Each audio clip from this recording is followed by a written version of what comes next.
ಎರಡು ಬೆಕ್ಕುಗಳು ಉತ್ತಮ ಸ್ನೇಹಿತರಾಗಿದ್ದರು. ಸಿಕ್ಕಿದ ತಿಂಡಿ ತಿನಿಸುಗಳನ್ನು ಹಂಚಿಕೊಳ್ಳುತ್ತಿದ್ದರು. ಒಮ್ಮೆ ಅವರು ಹಲವಾರು ದಿನಗಳವರೆಗೆ ಹಸಿವಿನಿಂದ ಇದ್ದರು. ಒಮ್ಮೆ ಇದ್ದಕ್ಕಿದ್ದಂತೆ ಅವುಗಳು ಒಂದು ರೊಟ್ಟಿಗಳನ್ನು ನೋಡಿದರು ಮತ್ತು ಇಬ್ಬರೂ ಏಕಕಾಲದಲ್ಲಿ ಅದರ ಮೇಲೆ ಹಾರಿದರು.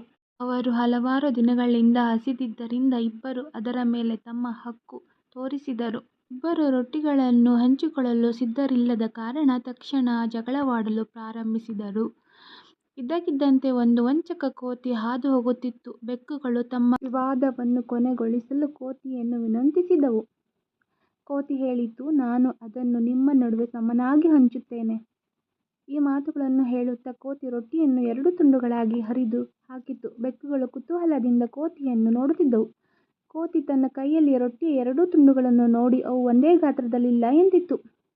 ಹೀಗಾಗಿ ಅದು ಒಂದು ತುಂಡಿನಿಂದ ಸ್ವಲ್ಪ ತಿಂದಿತು. ಬೆಕ್ಕುಗಳಿಗೆ ಆಗ ಸ್ವಲ್ಪ ದುಃಖವಾಯಿತು. ಮಂಗ ಮತ್ತೆ ಮತ್ತೆ ಅದೇ ಕೆಲಸವನ್ನು ಮಾಡುತ್ತಿತ್ತು. ಕೊನೆಗೆ ಅದರ ಕೈಯಲ್ಲಿ 2 ತುಂಡುಗಳು ಉಳಿಯಿತು. ಬೆಕ್ಕುಗಳು ನಮ್ಮ ರೊಟ್ಟಿಯನ್ನು ಹಿಂದಿರುಗಿಸು ಎಂದು ಹೇಳಿದವು. ಕೋತಿ ನಗುತ್ತಾ ಹೇಳಿತು, ಈ ತುಂಡುಗಳು ನನ್ನ ಸಂಬಳ. ಈ ಮಾತುಗಳನ್ನು ಹೇಳುತ್ತಾ ಅದು ಉಳಿದ ರೊಟ್ಟಿಗಳನ್ನು ತಿಂದಿತು. ನಿರಾಶೆಗೊಂಡ ಬೆಕ್ಕುಗಳು ಸ್ಥಳವನ್ನು ಖಾಲಿ ಮಾಡುತ್ತವೆ.